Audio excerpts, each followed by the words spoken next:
In this video, I'll show you how to rebuild your database on your PS5 in case you're having issues. Here is how you can get this done. So the first step is you need to shut down your PS5. It needs to be completely turned off, not in sleep mode, okay?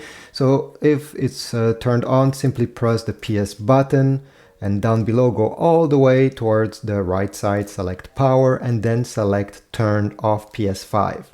It will take a few seconds to turn it off completely, and usually after 10 seconds the screen should be dark and there should be no lights on the side of the PS5. Alright, once the PS5 is turned off, we'll need to connect the cable, the USB cable that came with your PS5, the one that you use to charge your controller. So if you have lost it, it's not an issue, but you'll need a USB cable that is OTG, not only made for charging, but also to transfer data.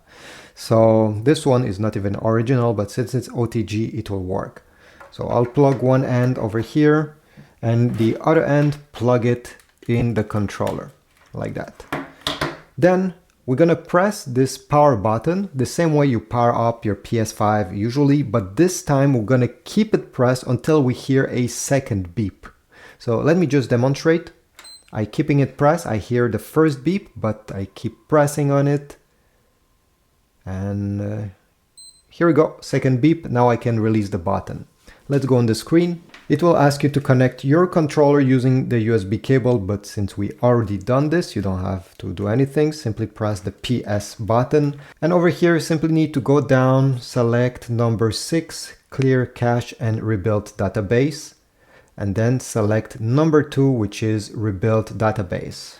Once you have click X on this, it will take around 10 minutes, 15 minutes. So just let the console do its thing. It will shut down by itself. It will power back on and yeah, come back in 15 minutes just to be safe and it will be done for you. I won't do it now because I need my PS5 and I don't want to lose it for 15 minutes. But overall, this is it. I hope this was useful. Please leave a like, subscribe, and I'll see you in the next video.